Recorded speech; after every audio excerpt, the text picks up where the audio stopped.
So to liven up the atmosphere of our discussion today, we please all of you to turn on the camera. Let me introduce myself.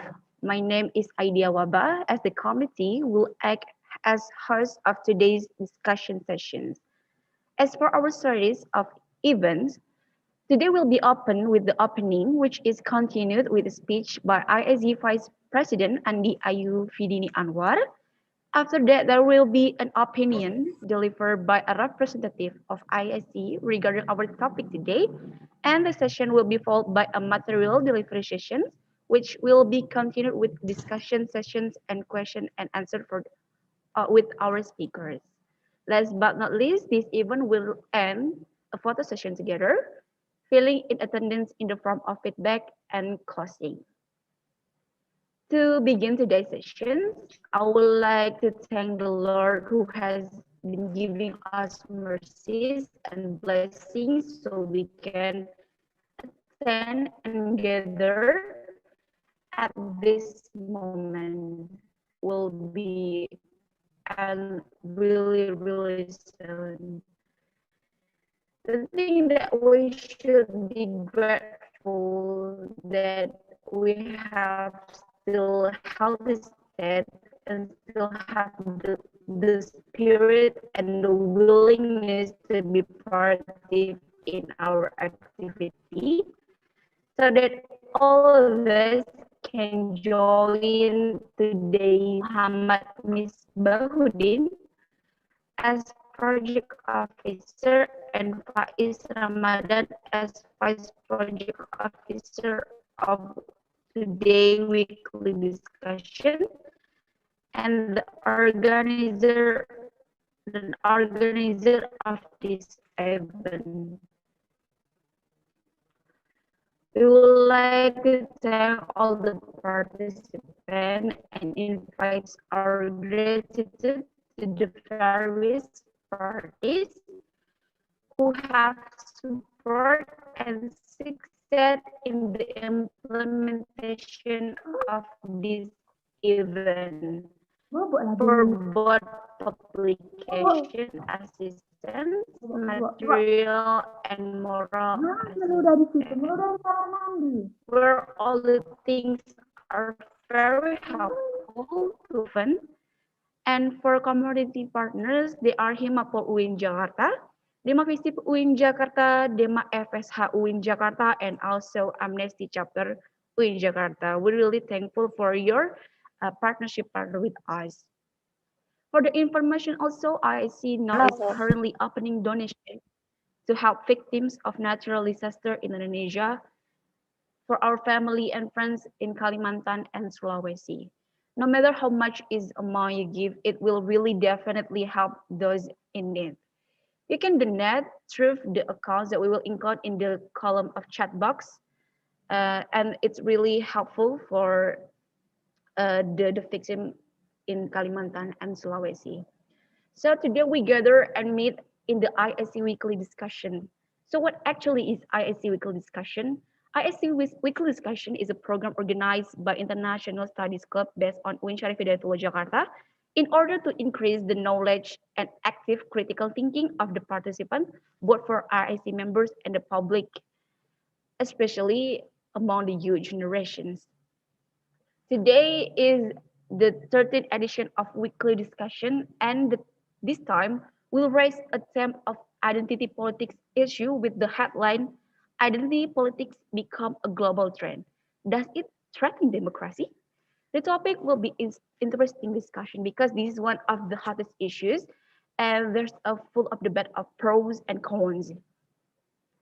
There's a discussion narrative that identity politics is often overused and that identity is amplified or manipulated for political targets and banging identity with other parties. This identity makes politics believe to threaten democracy in the state. So what is actually identity politics? Is it? How did it begin? And is it really a threat to our democracy system? You can find the answer in today's discussion. And personally, I can wait to hear the debate of this topic today.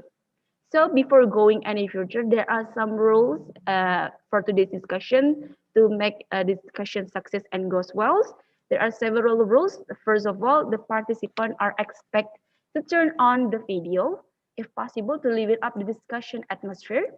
And the participants are required to turn off the mic or mute during the session, unless for asking a question in the Q&A sessions. The participant can turn on the microphone or unmute if the moderator or speaker invited to take an interactions. During the questioning session, the selected asker can immediately turn on the microphone to give a questions or respond to and introducing themselves by mentioning their name and their institutions. If the asker does not turn on the mic, the questions will be forwarded to the other participants. Also, the participant could also using raise hand feature in the Zoom meeting to get the opportunity to ask the speaker. And if you're shy, maybe you can write the questions in the chat box also. The questions this today even will be delivered by English language, but for the questions, you can use both language in English or in Indonesia. The participants are expected not to go in and out of the meeting room during the event unless there is a technical issues or connection problems.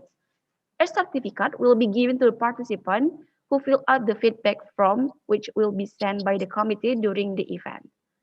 Participants from ISC member are also required to fill out form as an absence.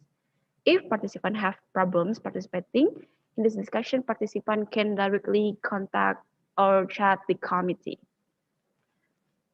These are rules for the record. Participants are expected to comply with these rules so that our discussion can go as well and success. Okay, so let's go to the next agenda. There will be a welcoming speech delivered by Vice President of ISC. Please welcome Andi Ayu Fidini Anwar. Bismillahirrahmanirrahim. Assalamualaikum warahmatullahi wabarakatuh. Salam, Om Swastiastu, Namo Buddhaya. The Honorable Speaker, Kachania Cipta Irlaine, my beloved steering board of ISC 2020 and 2021, and ISC Weekdays Committees.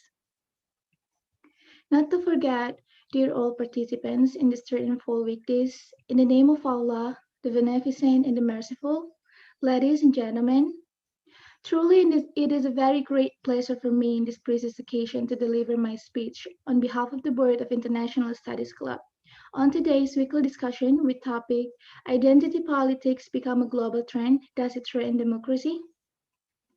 As we knew, identity politics define as politics in which groups of people having a particular racial, religious, ethnic, social, or cultural identity tend to promote their own specific interests or concerns without regard to the interests or concerns of any larger political group.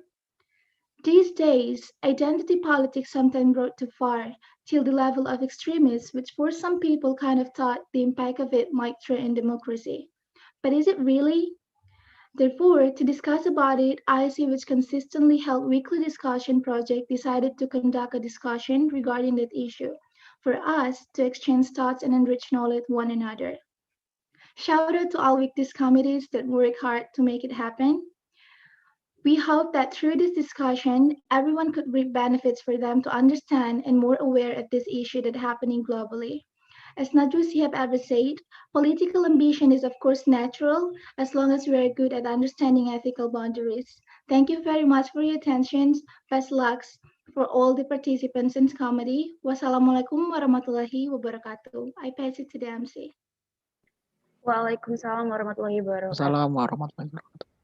Thank you for your extraordinary welcome, Vice President of ISC Andi Ayu, which certainly increased our enthusiasm for participating in this discussion today. And also, we would like to welcome the representative of ISC, Tifal Shahla, to give an opinions in your generation point of view regarding our topic today, to talking about slight information about what is identity politics and what is the pros and cons. So we welcome Tifal Shahla. Time and place is yours. Okay, thank you to the MC. But first of all, am I audible? I can hear your voice clearly. Okay, thank you. Oke, Assalamualaikum warahmatullahi wabarakatuh. Salam sejahtera untuk kita semuanya. To the Excellencies ISC President and also Vice ISC President, and to the Excellencies the Project Officer of Weekly Discussion and all committees, and to all to the Honorable, the distinguished guests, Kakania, and all lovely participants. Good afternoon, everybody. Never forget to say thanks to God for His guidance that we can attend here without any obstacles and with a good and healthy condition, even though we are in pandemic situation. But it doesn't distract us. It doesn't distract us to be more creative and productive during the pandemic. And secondly, I would like to introduce myself. My name is Siva Shala Abdafiata. I'm a second year student of Arabic language and literature in Indonesia Pulau Jakarta, and it's such a precious chance for me to be here in front of you guys to give me an opinion regarding to the topic today, the identity politics. Would it threaten our nation, Indonesia, as a democratic country? Well, first of all, I'd like to welcome to Kakania as our speaker today. Cannot wait to see you for this discussion. Okay, so basically, political identity or identity politic is relating to each other. Where political identity is the method, is the approach where people define and identify themselves in terms of political based on particular group like religion, race, social background, ethnicity, and beliefs. And mostly it results polarizing and ripping society apart into some groups. Like it happened in America where society divided into two, the white people and also the black people. And the majority one as the superior, but the minority one as the victim of political identity. The minority one has no right, has no voice because all the voices refers to the majority one. And also in some cases, such president election, it will be perceived as a matter of political or economic calculation, but more as cultural events, where under such circumstance, ethical, race, or religious values such as politeness of the candidate to be voters' main considerations. And people would choose over the such cultural background instead of seeing the integrity and the work perspective of candidates or for the prosperity of the society. And political identity is becoming popular issue in the world, in national or international world. However, it happened long time ago, long time before it happened. Let's take a look to the main problem which happened in few decades around us, especially in Indonesia. And Indonesia as the democratic country, which diversity sways in society. Even though we live in diversity, but we are united with same vision and mission as we call as Bhinneka Tunggal Ika, right? And the question is, would it endanger our nation? I mean, the identity political, would it endanger our nation? But we know that Indonesia is a democratic country, which there are many differences in our society. It's obviously it is for the role will tend to be, but it already happened since 1998 or era of reformation, and also in 2017 in Jakarta governor election where racist blasphemy was delivered, and society rather choose the candidate according to their religious groups, ethnicity, or there is the statement which polarizing both native and non-native to chase their political purpose. And we can see another case in 2019. I guess you guys remember that. In presidential election, Indonesia society was divided into two, right? Into two groups. Maybe all of us have ever heard about the term of cebong and kampret. Cebong refers to the first candidate, and kampret refers to the second candidate. And even though it's already over, I mean, but we already know who our president now. Even though it's already over, but the impact of political identity is still going, is still ongoing for nowadays. Even though society nowadays already still assimilated. There is no more the candidate number one, candidate number two, but we feel that the disintegrity happens nowadays. But overall, we know that identity politics gives bad impact mostly. But I don't know if there is a good impact. Maybe it's gonna be good for reaching the importance or the purpose for the majority one. But it's gonna be worse for the minority one. Okay, so for facing this identity politic in Indonesia, let's treat other identities as we would have them ours. There's beauty in different people, in different ideas, and have different backgrounds coming together to form the nation. But when it comes to politics or policy, let's treat people as people, recognizing and celebrating their unique characteristics as individuals instead of reducing them into an identity group.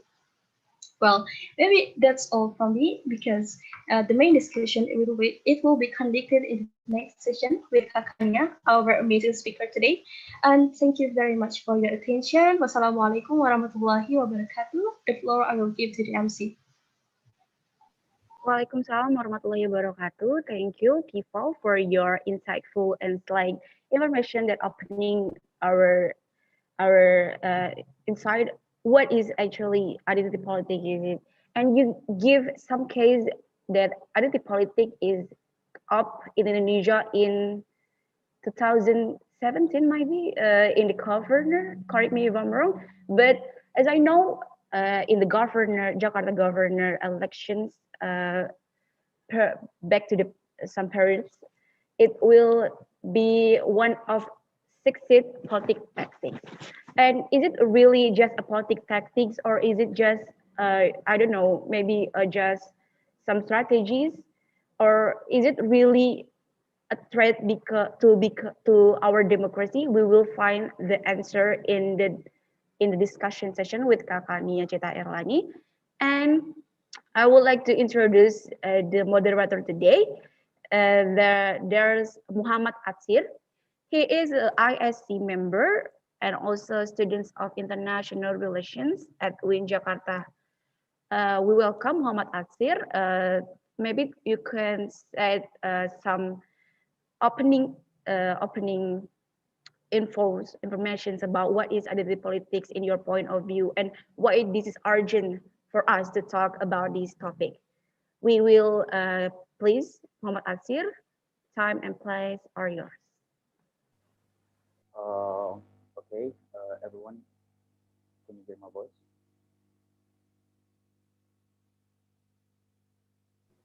Your voice a little bit. Could you bigger your voice, maybe, please? Okay. Okay, it's good, clearly. Okay, Bismillahirrahmanirrahim. Assalamualaikum warahmatullahi wabarakatuh. Shalom, Om Swastiastu, Namo Buddhaya, Salam Kebajikan, peace for all of us. Before we get to any all of that, let me introduce myself. My name is Muhammad Atsir, one of the sophomore student of Islamic State University of Jakarta, majoring international relations, and also I am one of the member of International Studies Club based in UIN Jakarta. So before we get to the discussion, from the pure of my heart, say welcome, Kak Kania. Welcome to the discussion. I'm so pleased to welcome you here. Hello, Kak Kania. Hi, Atsir. Hello, Kak Kania. How should I call you? Like, is it Muhammad or is it Atsir or something else? You can call me just Atsir.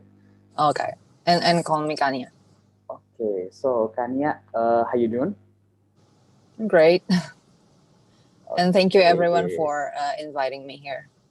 Okay, so before we talk about the discussion, the identity politics, Kakania, why don't you tell us a little bit about yourself?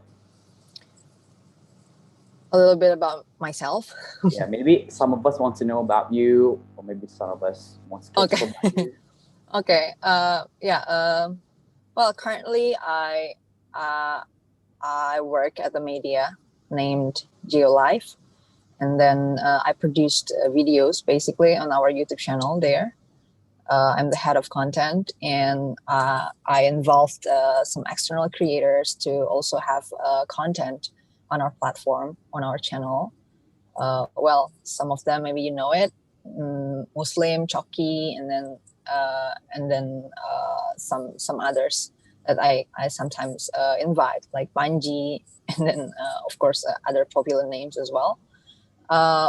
This media is a social political media that promotes scientific reasoning and rationality uh, among Indonesians to see social political issues through that framework. I think that's overall who I am and what I'm doing. Okay, Kakak Nia, you are a millennial influencer, content creator. Okay, but in your content, you talk about, especially in political science. Okay, now I want to ask you, why do you interest in political science? Why do you interest in that issue? Well, at first, I was just curious. Actually, when I was in senior high school, I had some opportunity to compete at English debating, and then I was introduced to the whole world of social politics, like policy making and economics and law and stuff, and then I gained curiosity to learn more about it. I'm sorry, is it like echoing or something? Because in my ear, it's like maybe you need to mute or something. I don't know. Like it goes back to me. Okay. Not yet. All right, let's try again. Okay. Yeah. Thank you. Okay. That was yeah. Okay, that's great. All right. So when I experienced this English debating competition, I was introduced to policy making, economics, and law making, and all. And then I was curious, like I wanted to learn more about it. At first, I was thinking maybe taking economic major or law major, but then when I thought about it again, I kind of know what it is, you know, like on the surface level, obviously, but it's quite obvious. Like I think we're all familiar with the term economics and the term law, but I'm not sure I'm familiar with the term politics. So I wanted to learn more about it, like because it sounds like something new for me. So I chose political science. But then, after I learned more about it, and then obviously I read like a lot of books and history of politics and all. I kind of think that politics is even more important than I thought at first. Because politics is basically about decision making. It's about what we do with the resources that we have. Um, at the public level, like through policy and law. But then those are the things that actually decide what sort of opportunities that you would have in your life.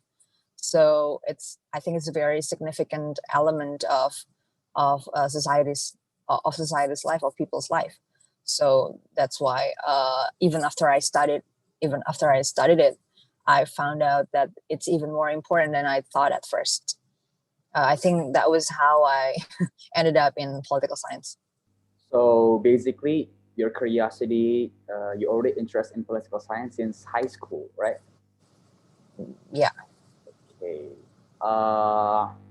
Hey, Kak. Except, no. Beside you as the content creator, what you do else? Which else? What? I'm sorry, I couldn't catch the question. What else? What you do for a living? Except all right. Yeah. Well, basically, I'm just doing content creation. But besides GeoLife, I do some content creation at Zenius too.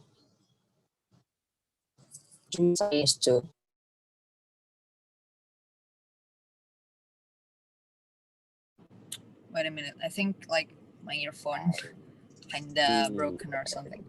Okay, can you hear my voice clearly? Okay. Wait. Can you hear it clearly?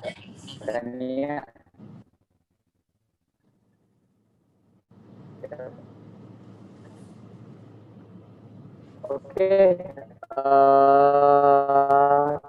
Kania, now let's talk about the identity politics. Would you mind if I start the discussion right now?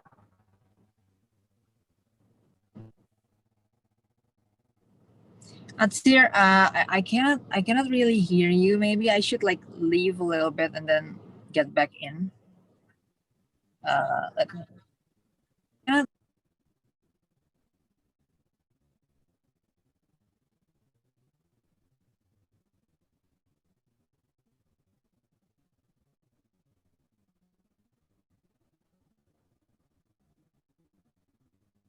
Oh,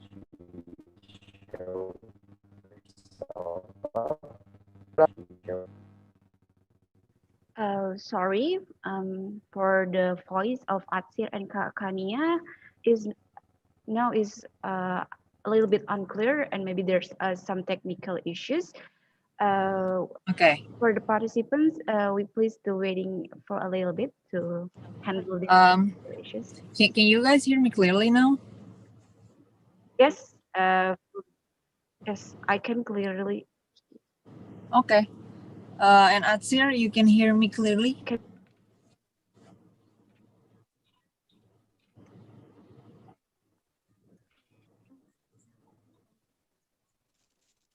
Yep, I can. So clear. Wow. On my end, your voice is like delayed. Yes. So Atsir, maybe you can leave and rejoin this session. I will. okay, let's.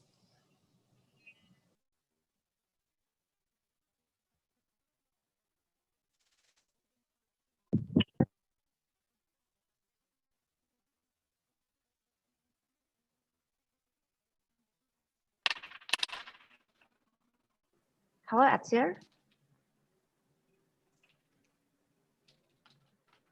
Atsir, sorry, we can hear you clearly here. So maybe you can leave. Hello. Yeah, Atsir, Okay, your everyone. voice got delayed or something. Yes, maybe we can wait Atsir to rejoin. Okay. Maybe I will.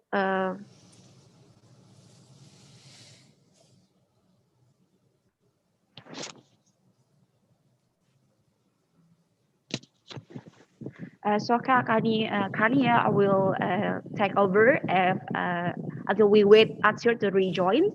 Okay. Maybe you can tell a little bit of us that what is the beginning of your journey in jail life, and why do you take this interest and join in jail life maybe? Yeah. Well, at first, I was writing column or opinion articles, and I sent them to Geo Times actually.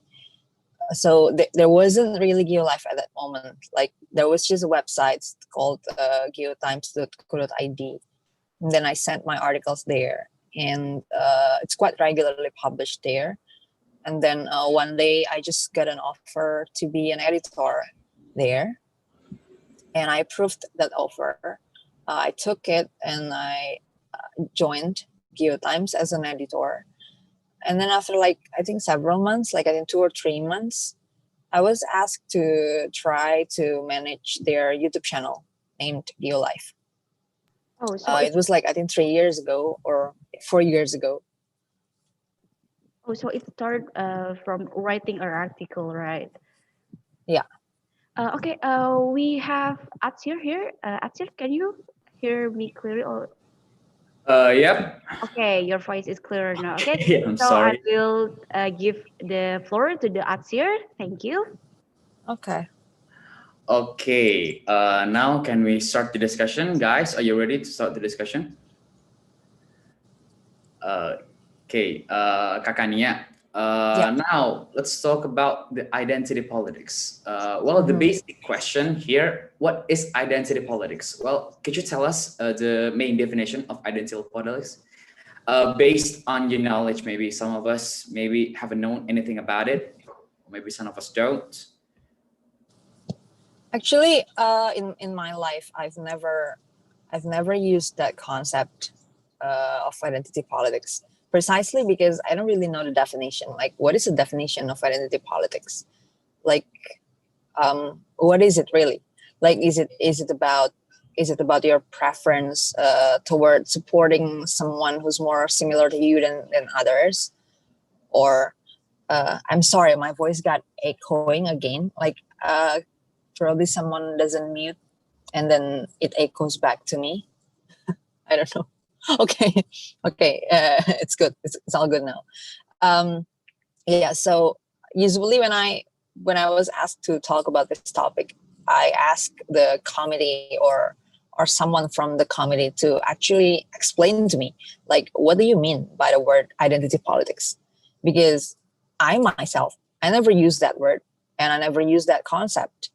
So I don't have the definition of that concept. But maybe you do, because you use that word. You use that phrase and term. So you use that concept. So you should have definition of that concept. Like, what does it mean by the phrase, identity politics? So maybe Atsir, you can answer this question. Or anyone in the committee or in this community wants to add some insights into the definition of identity politics, then I'm going to be listening. Because up until now, I don't use this concept precisely because I cannot find a solid definition for the concept. Okay, I see what you mean. So not me. Anyone else want to speak? Maybe some of you have an idea what is the definition of identity politics? What you know about it? Whatever you have in mind is fine. Like, we can discuss about it. What is identity politics? Okay, anyone?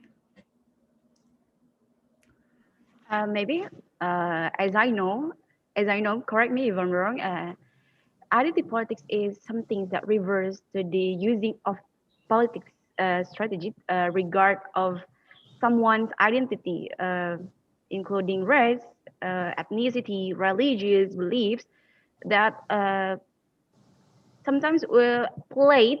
I thought it's played to gain some attractions or gain some votes for political political um, political gain for some candidates in the elections, or maybe in general it will also to attract peoples in general for someone's just someone interested in it, as I know what is political identity is. Okay, I see what idea mean.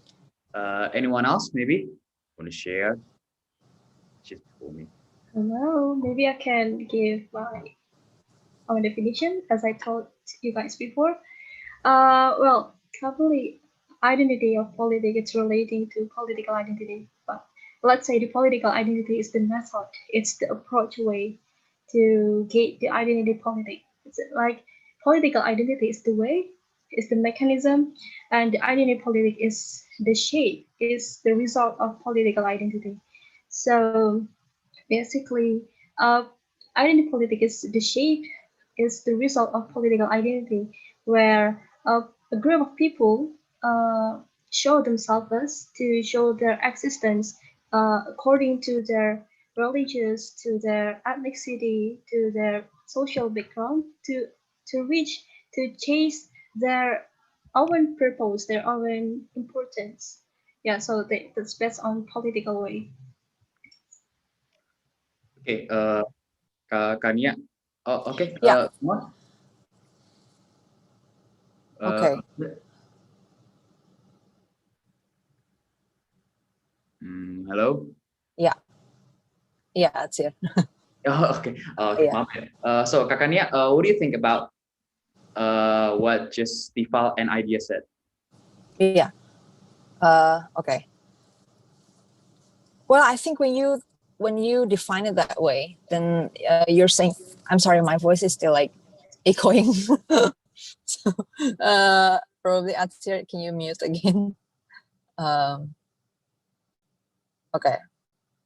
So generally, I think people see identity politics as doing politics using identity or based on identity. Like maybe it's about a vote, or well, usually it's about a vote, but then this is a very narrow definition of politics though. Like when you define politics based on based on structural tools or structural means like election and votes, it's a very narrow definition of politics, and it's very insignificant actually compared to so many other things. So that's the first correction. Like I think you cannot really define politics in that way, like simply using structural tools like election, but almost every element in our life is a part of politics. Because again, the definition of politics that is more correct to use, I think that is more solid to use, is that politics um, is about allocation of resources in our public life. So I think it's about the allocation of shared resources, like all these resources that we have in certain location or region or area on Earth, and then we create some sort of authority to govern that, and that is basically politics. But then the fourth view, like if you do business, then you will have influence toward what sort of things that are being produced and that are being consumed by people. And if you're a celebrity, say, or an influencer, you will have an influence toward how people live, like what sort of things that they will do in their life, because so all these things are a politics. Then maybe you're gonna have to narrow it down to certain structural tool like elections. But then it's just a very narrow definition of politics. That's the first note or correction or critic toward this idea of identity politics. And the next note or correction is, or probably challenge, is that when you define identity using all those words that you use, maybe race and then beliefs and everything, then there's almost no limitation to what is identity. Like everything is your identity. Everything is an identity. Like even you're using, say, ideological politics, like say you're a feminist, then feminism becomes your identity. So I cannot vote you based on your feminism because it's your identity. And if you're say you're a communist, then communism becomes a part of your identity, just like beliefs.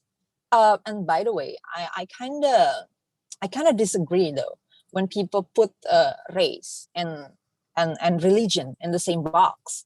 Religion is more similar to ideology because it's an idea, but race and probably the color of your skin is a biological trait. Like it's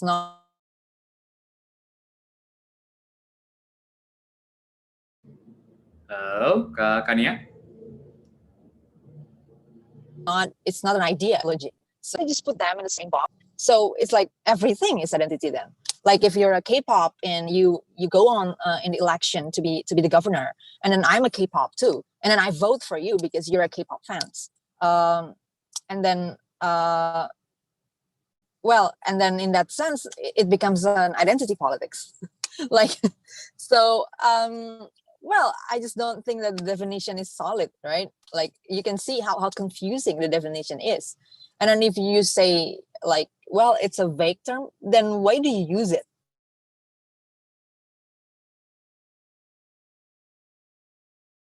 Like this is always my question to they cannot even define, and then they keep using it. So what is the point of using it? Like how do we make conversation using a term that we don't even know what? Like we don't even know what it means. So what is the point of having a conversation about it?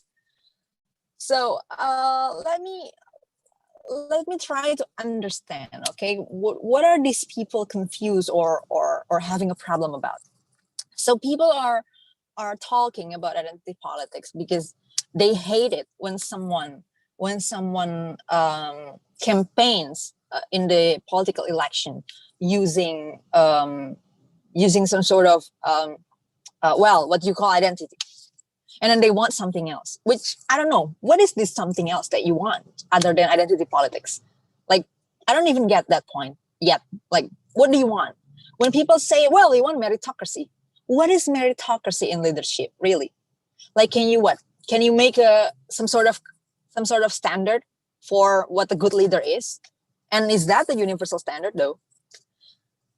But can someone, like, let's think about this way. Like, if someone thinks that the good leader is someone who shares the same identity with them, can you really say that's not meritocracy? Like, can you really say that that's universally wrong?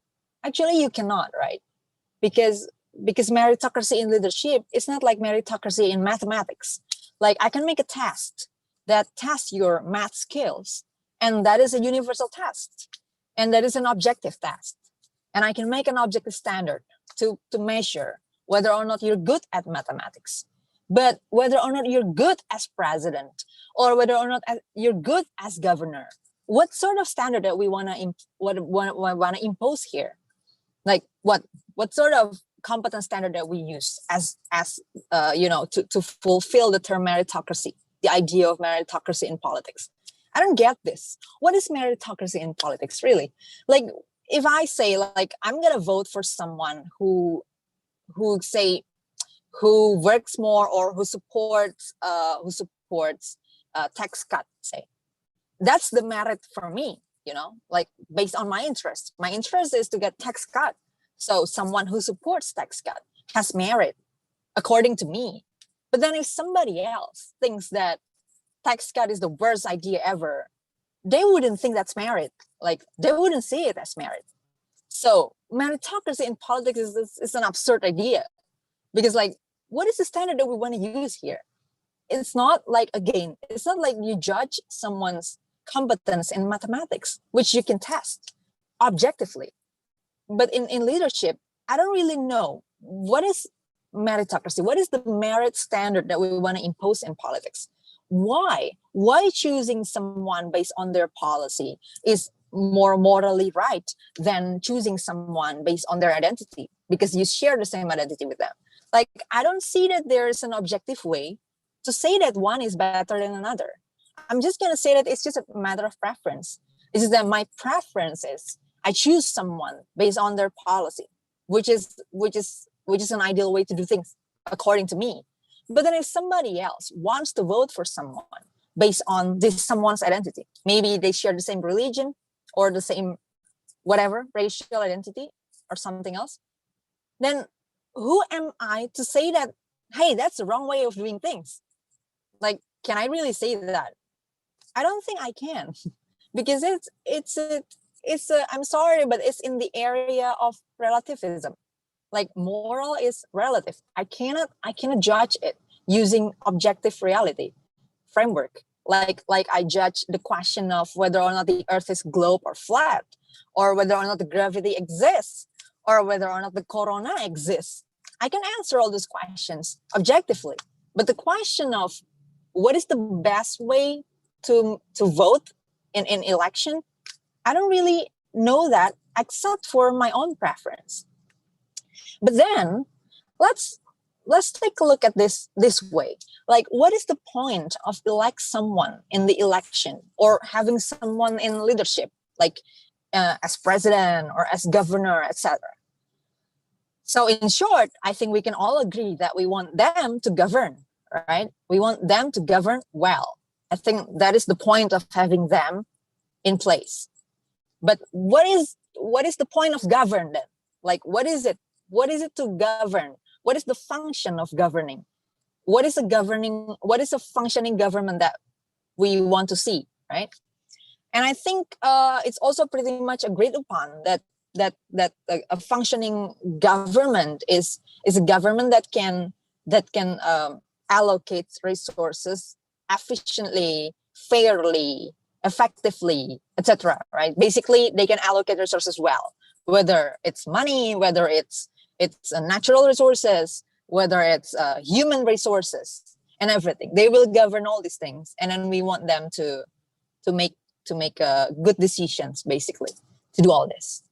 And then based on this function of government, then I can say that that maybe the most optimal way to do vote and election is to judge their capacity in making decision, which there are always two sides of decision making. Okay, the first side is the objective side or the absolute side of the process, which is about how we deal with facts and reality.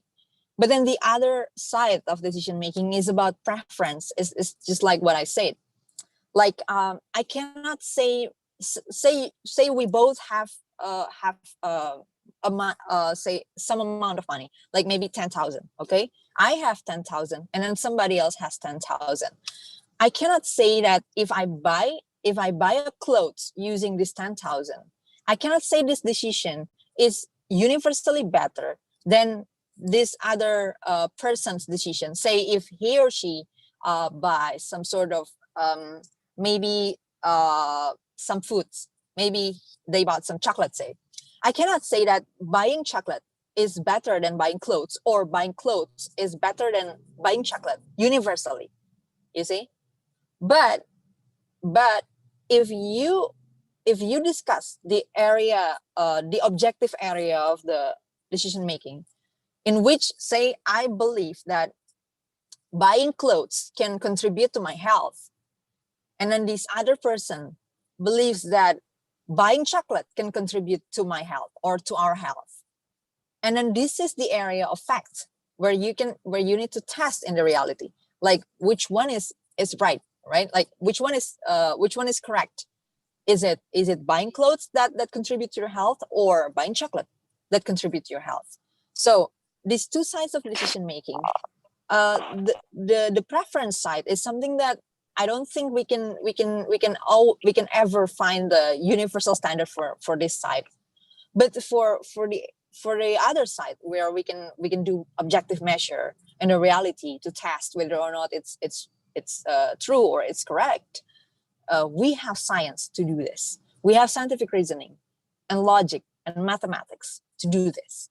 So I'm thinking, like, maybe the ideal condition is that people have the capacity to do mathematics and science to judge whether or not a certain claim is reliable or is likely to be true, which is something that the politicians usually say. So usually on the preference side, they usually all agree with one thing. Say they all agree with eradicating poverty, right? But then their way of doing things are different. Like, to eradicate poverty, politician A thinks that they should do A, and then politician B thinks that they should do B. And we can judge, right, whether or not these ways are leading us to the goal, which is to eradicate poverty. And to judge this, we need a framework to do objective reality assessment, which is the logic and science. And that is why the ideal condition for me is that the society has this capacity to do this, to judge this. And then it doesn't, and then it's irrelevant. It's irrelevant to discuss about whether or not they share the same identity. because it's beyond the point. Like the point of decision making, it has nothing to do with that. But then to see that this is the point of decision making, someone needs to have the capacity or some certain level of intelligence to understand that. But then in democracy, well, since we're talking about threat of democracy, I don't think identity politics or whatever problem in the human resources out there becomes a threat to democracy, because democracy is about the government by the people. So whatever people out there, as long as they can vote, they can be part of the government, they can do they can express their concern, express their opinions, etc. Then the democracy is safe. Then it's not threatened. But then, do we do democracy for the sake of democracy or for the sake of a good life? Like, democracy is just a choice of a system that we choose based on our assessment, and we see that this is going to bring us into a good public life. Like, using democracy, we can have a healthy life, we can have an educated life, etc. So there's a goal that we want to achieve using democratic system. It's just a means, it's just a way of doing things that we choose to achieve certain goal. So the goal is not democracy itself, like we don't do democracy for the sake of democracy. Like, okay, we just want democracy. Whatever the results of that democracy is out of the question. But instead, we actually look for a goal out there beyond the democracy itself. So we want the democracy to work to make us wealthier, healthier, maybe, to give us a better life. Basically, that's the idea that we have when we chose certain system over the other.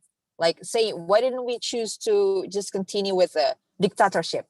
Well, some people believe that is not a good idea to use. Like, that is not going to give us a good life. So we chose democracy over that idea. But then you see, democracy, the outcome of democracy is not coming from the democracy itself.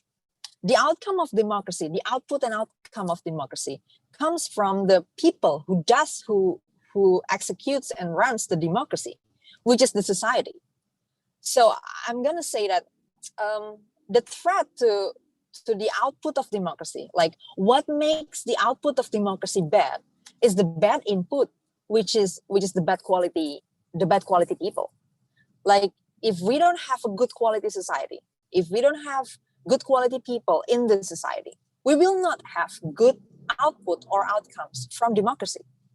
So I just think that there's no point in debating whether in the democracy people choose based on identity or based on whatever that is, because the issue is not about how they vote per se, but it's about how they think. Like, because every part of your decision in democratic society has influence to others. Like, how it's not only about how you vote, it's about like what sort of contents that you like, what sort of influencers that you support, what sort of products that you buy in the market, what sort of products that you produce as a business actors. And all of these decisions accumulate to the good life or bad life that we have in the public life. Okay, so I think the more important issue is not about how people vote, but how people think, because that's the essence of democracy. It's that everything that everyone think and decide has influence in the public life, because everyone is a part of the government, because everyone is a part of the force that makes decisions for all of us. Like, all these decisions that you do influence the market, and then the market influence the producers, like the business doers, and then the business doers basically are the ones who has authority over the allocation of resources alongside with the government. And then it's the same thing with the government itself. like the government is elected by the people, right? So what people think and how people think will decide what sort of government that is being elected. So the biggest threat to the output of our democracy, I think for now, judging from our society, is that our society doesn't have enough competence to bring out a good democracy, like a quality democracy. So let's start from there. Like let's start from upgrading our competence in thinking, decision making, problem solving, and understanding reality. And then after that, we can talk about all this fast that is more advanced than that, like maybe identity, maybe whatever ideology. But what we have right now is that people have this culture of not thinking clearly, and then not even thinking through when they decide, or when they want to say, or when they want to accept a claim. Well, people don't care about evidence. People easily believe in claims, unsupported, unsubstantiated claims, which are something that which is something that I think dangerous to the output of democracy, because the output of well, let's say the output of stupid democracy is bad, right? Is likely bad because there's no, because it's not substantiated, because it's not based on reality check, right? And then maybe the logic behind system or certain policy is not solid either. So that is, I think, the main problem that we have to address when we talk about democracy.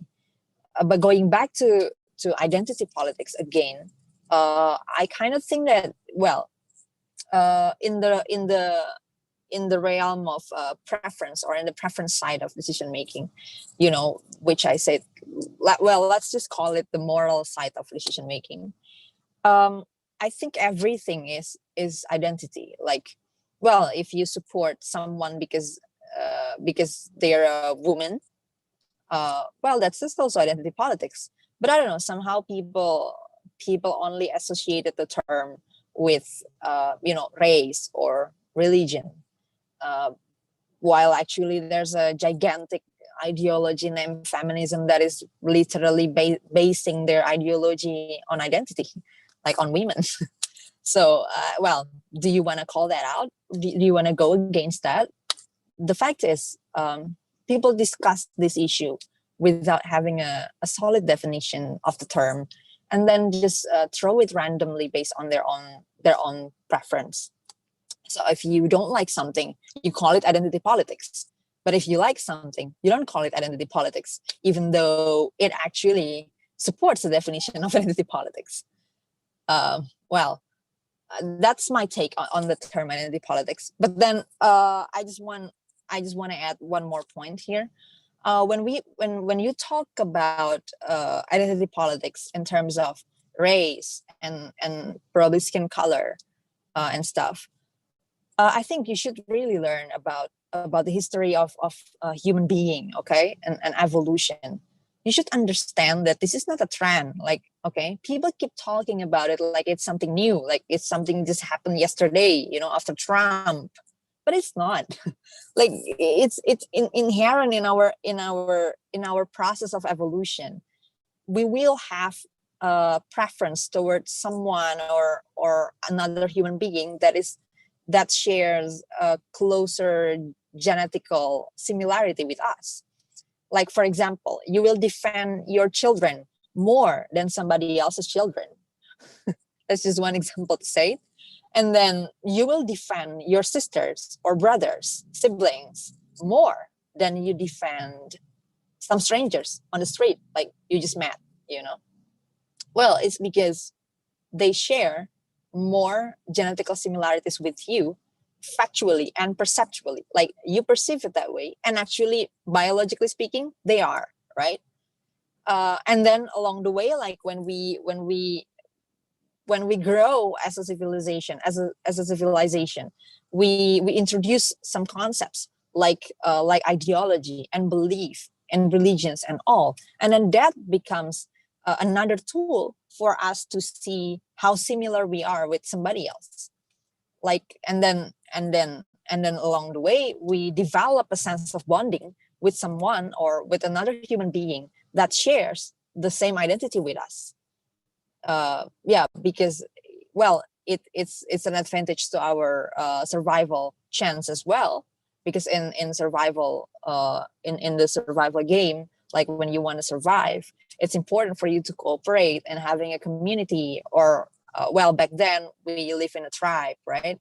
So we have families bonding together and looking for foods together and stuff. So if you see somebody else's, or well, someone else coming from different tribes or different communities, you will see them as a threat, because you both are competing for the same resources. Like, you both are competing for food, for shelter, or for a place to live. So in our history, there was a lot of this happens, right? So it can also be a part of our genes that we have tendency to support or to prioritize someone who's more similar to us than who's not. But then again, this point is just to show that this is not a trend. This is not the current trend. This is something that we already had since, like, I think the beginning of time of our, of our life on Earth, and even probably before we became Homo sapiens. We already have this kind of trait, I think. But then you would say, like, should we preserve this? Like, should we just go on with it, or should we evaluate and correct? Like, should we change it? Is it the sort of, is it the kind of behavior or attitude that we should we should keep and we should nurture, or this is the kind of attitude that we should correct and change? Well, I think it is something that we should correct, because it is irrational. And then that is the point of education. We learn to think rationally, to understand that some sort of irrationality exists in ourselves, and then we can manage them. Like, well, for example, nowadays people are a bit concerned about consent in sexual relationship. In our instinct or in our biological drive, we have sexual drive. But then to learn about rationality, and to learn to think rationally, and having self-control and all, is about to know when and how you exercise your sexual drive, right? It's not that you just fuck somebody else out of your own will, but doesn't care about whether or not they want it or not, right? But you learn that you have to be rational about it. Like, you have to control it, and then you have to wait. You have to wait and ask whether or not this person wants to do it with you, right? So all those sort of things are things that we need to learn to grow as a species. So when we talk about identity politics, it's just one fraction among that we inherit from the process of evolution. So, well, based on all those facts, well, because I studied politics and well, in political science, I studied a lot of ideologies and thoughts and everything. I kind of think that people in social sciences and humanities should really learn biology, evolution, physics, and basic math and all, to see that there are things that we have naturally in ourselves.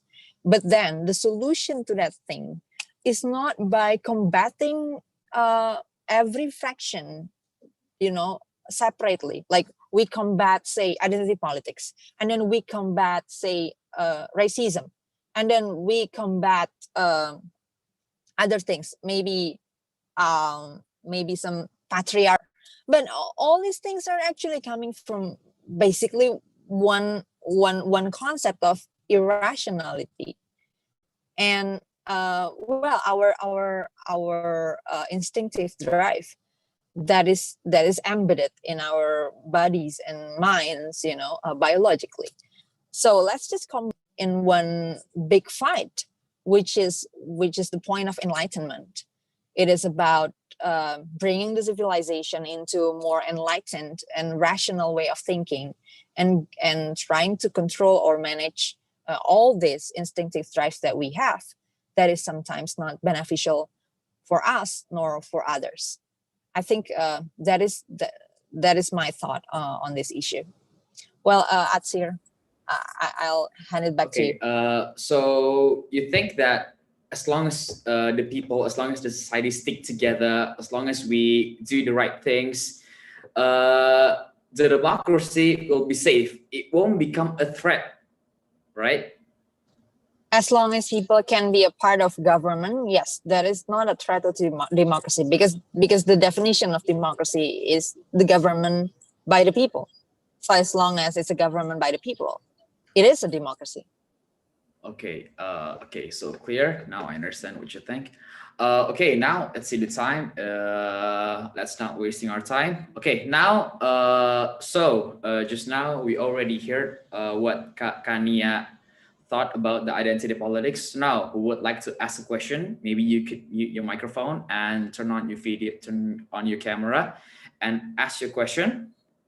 Or maybe if you're shy, you can put your question in the chat box. But before that, maybe I want to ask you first, Kak Kania. I want to ask you this one time. As we know that you are an influencer, right? I hope that you maybe can influence me about any kind of else things. Kak,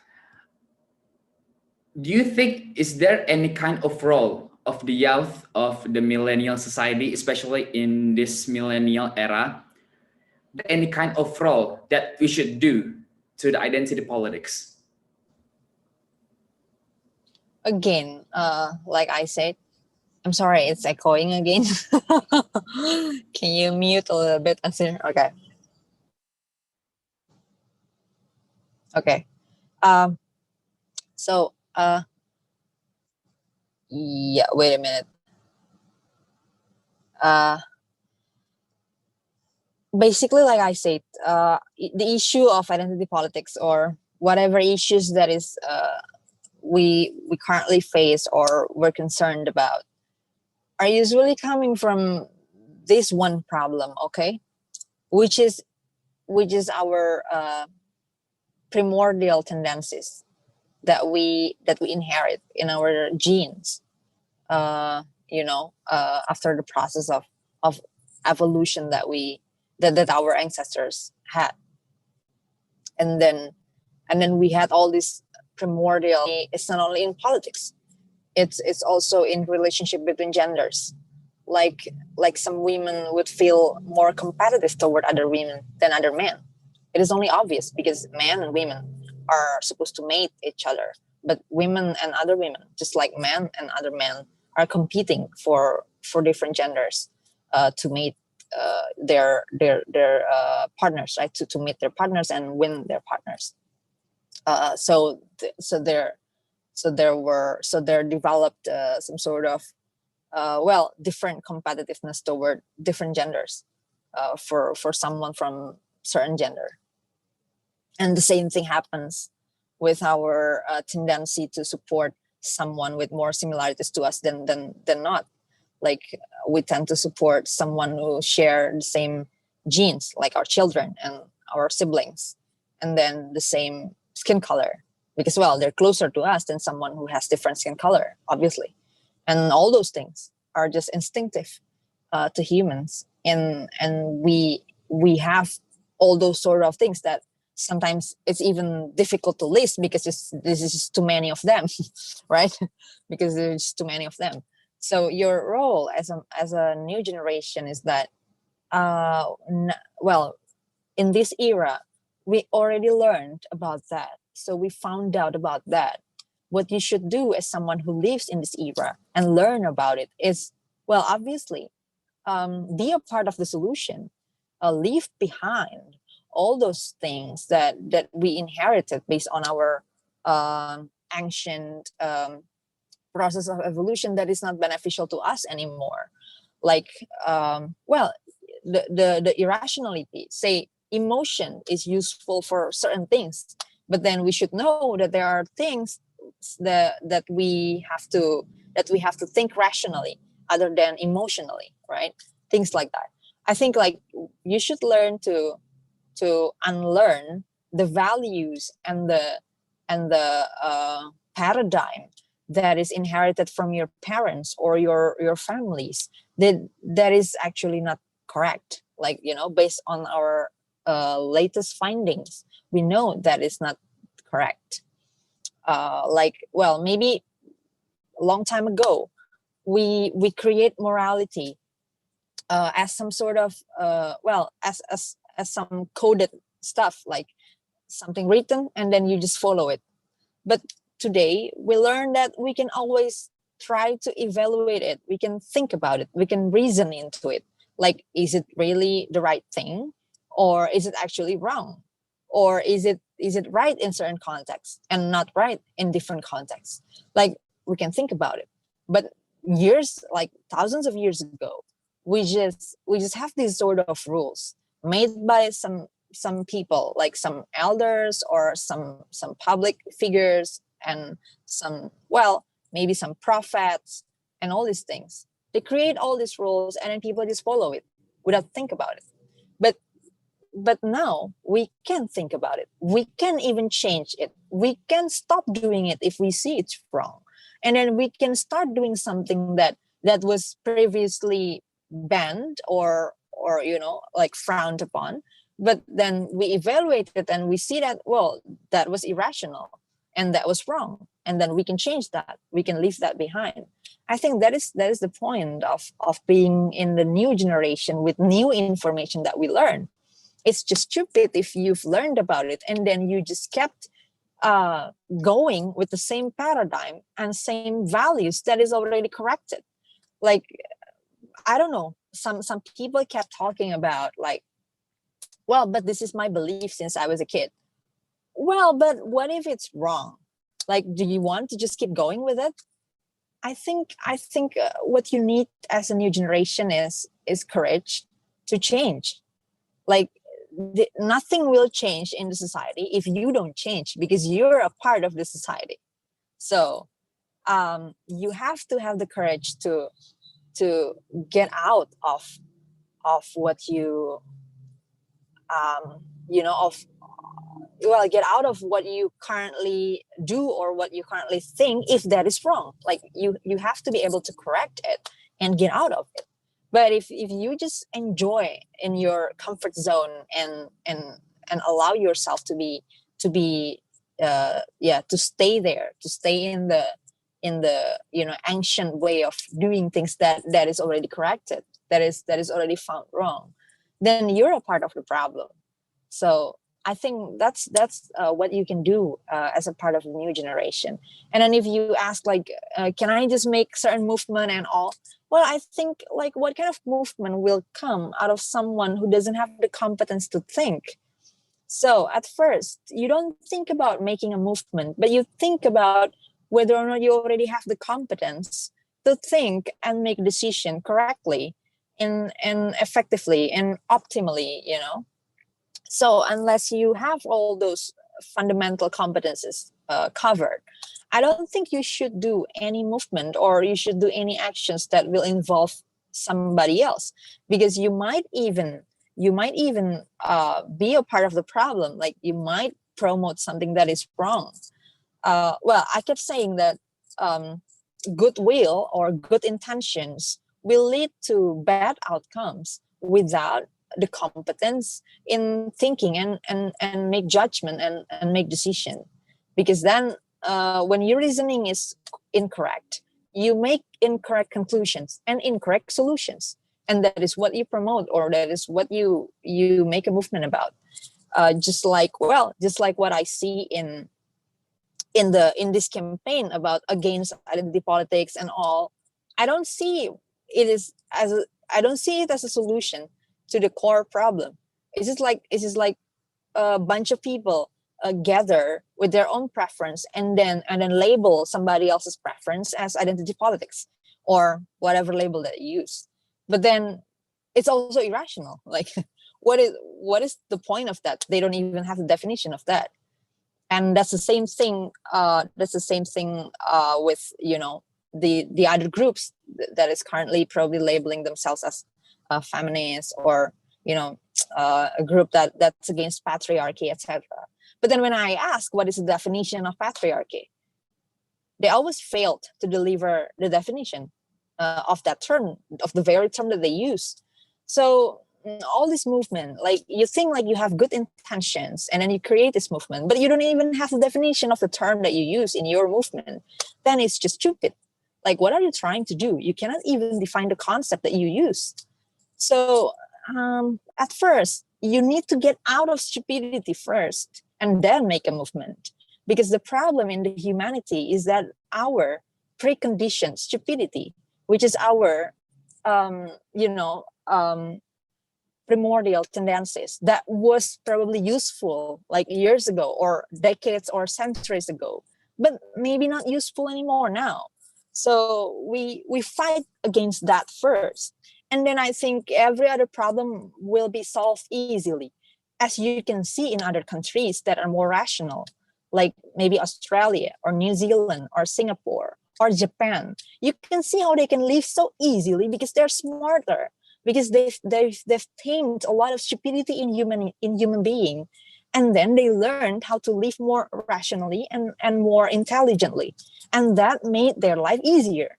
So if we don't combat against stupidity, we don't have a chance to have a better life, because we failed to make good decisions, good policies, well, let alone, like good system or law that is like so gigantic. We can start with like whether people can park right, like whether people can think about when they're in their car and drive, can they think about the consequences of what they're doing in their driving. Like some people can just some sort of like just stop in the middle of the road and then literally disregard of the consequences of that to other people and all these things. So I think that is why I choose this fight, because this is the root of the problem. That's it. Okay, so you think that before we do something, before we make a movement, we should know first why we do it, what's the reason, and what's the effect after we do it, right? Correctly, yes. Okay. Precisely. I see, Kak. Thank you for answering my question. Okay, now we have a question from our friend Roberto Taruno.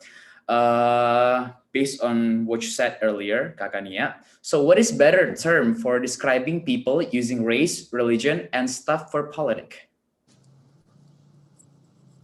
Yeah, I don't think we need a term for that. It's just that we're gonna need so many terms then to define like all sorts of things that people used to choose, because it's like well, do we need to make a term for someone who choose someone to date based on their wealth, or based on their look, or based on their whatever, like their jokes or their sense of humor and everything? It's just like that. If we're trying to create a term for someone who chose in election using certain preference, then we're gonna need like so many terms, probably unlimited terms.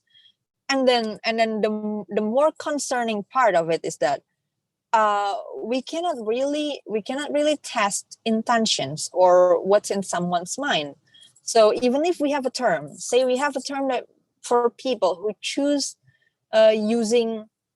based on racial identity, say, we can actually never test it empirically in reality. Like, can we test what people think when they vote in the ballot? We cannot do that, right? So it's a useless term. Like, why do we need it even? Like, how do we use this term?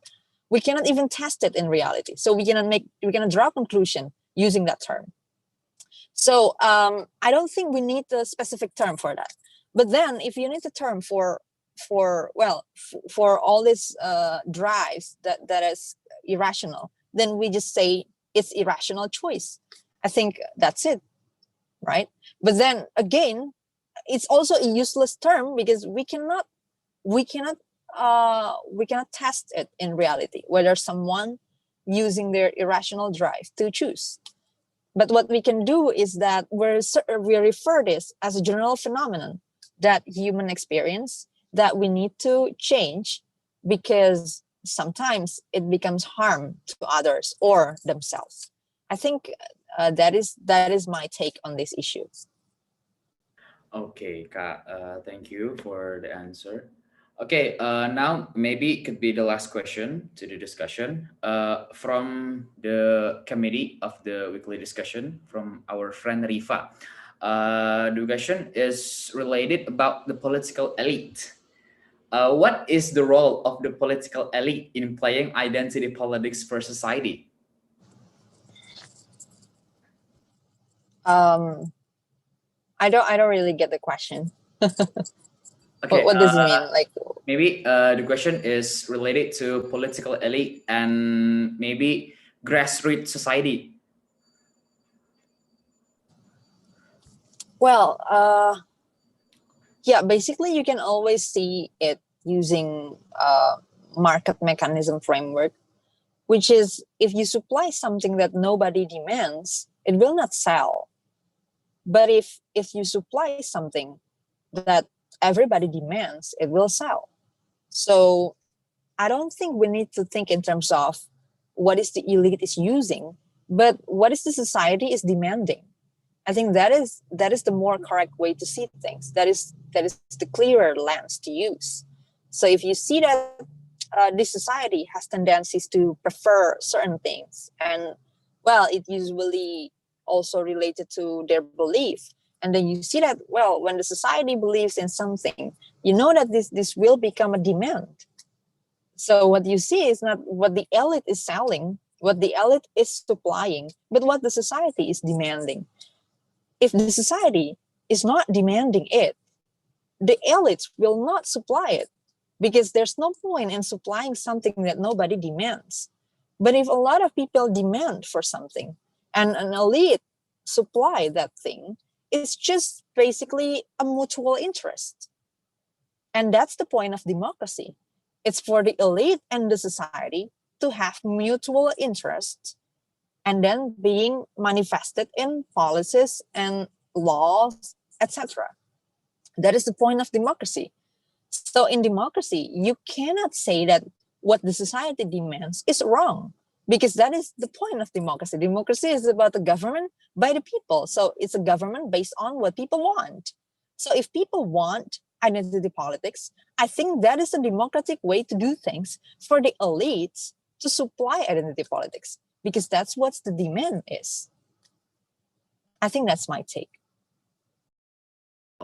Okay, Kania, I see now what you think about the society and the political elite. Okay, just like I said, the previous question could be the last question, but I just saw the question box just now, and I saw a question that also could be my curiosity about this issue. It's from our brother Arijal Wahid. Hello, Kakania. I'd like to ask. Many people say about threat or bad things about identity politics, but is there any benefit or good things in identity politics? And if there is any benefit, can we just take a good thing and throw the bad thing from identity politics? Well, again, it's so difficult to answer, because what is good and what is bad is totally relative. So it really depends on what is good in your terms. In my terms, not only identity politics, but the tendency to be irrational and not to think is a problem and is bad. It's inherently bad because there's no process of reality check and trying to think through and reason into what you want to do or what you want to support, or vice versa. So I think my take is the irrationality and stupidity are the things that are bad.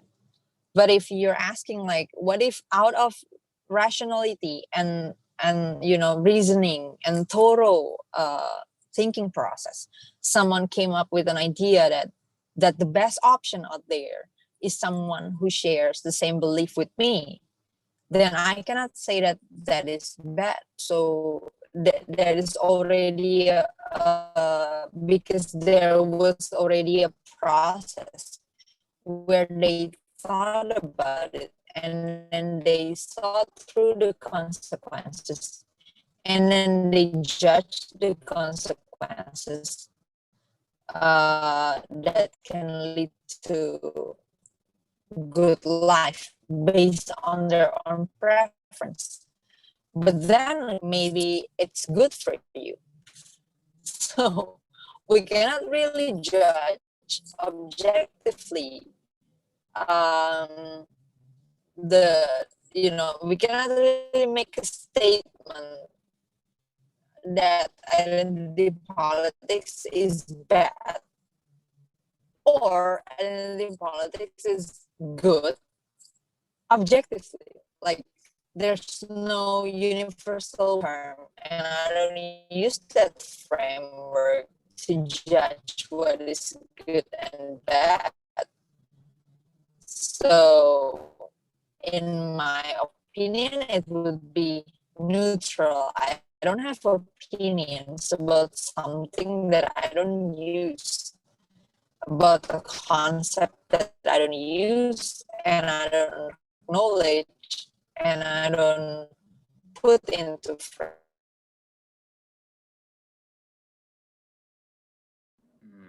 Okay, Kak, I see.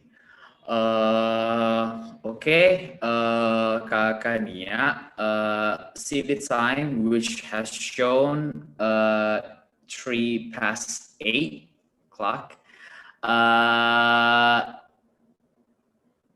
Let me say personally, from deep pure of my heart, thank you for the explanation. It's also very valuable.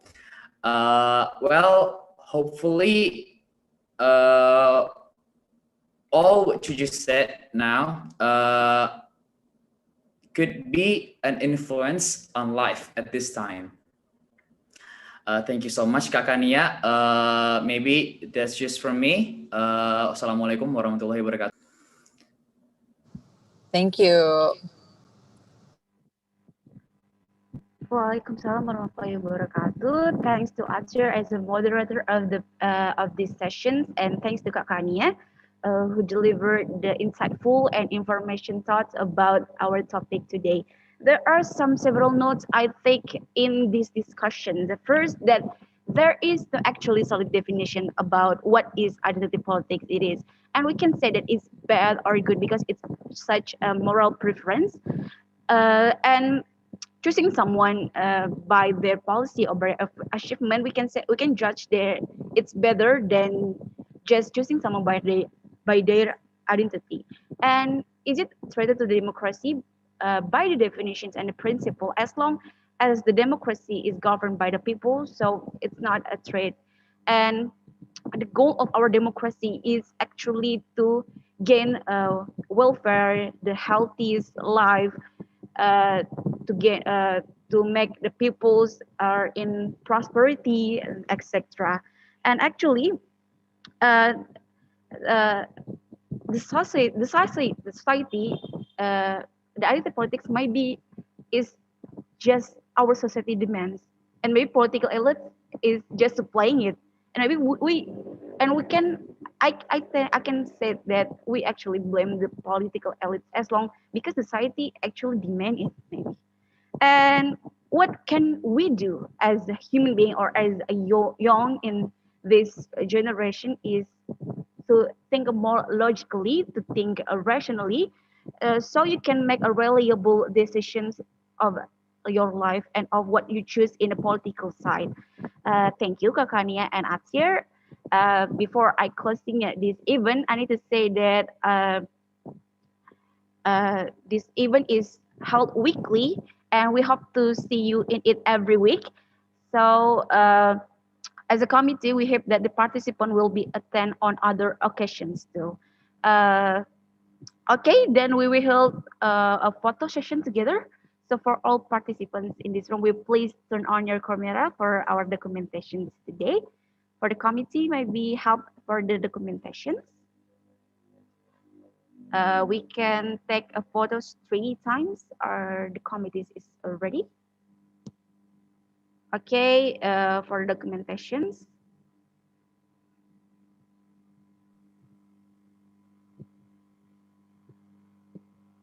The committee is ready. Yes, yes. Okay.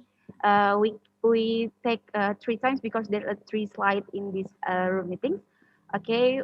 1, 2, 3. Okay. Slide Okay. Other slide. 1, 2, 3.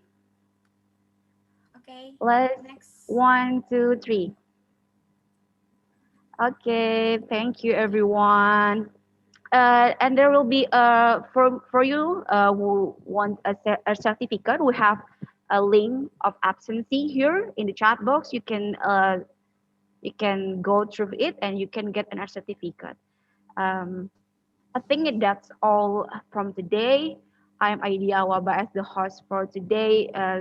Said very blessed and thankful for your attention and for Kakania to attend our discussions today. Thank I would you. like Thank you, I would guys. like to say goodbye and apologize for any mistakes. Thanks a lot for your attention. See you at the next IIT Weekly Discussion program. Bye.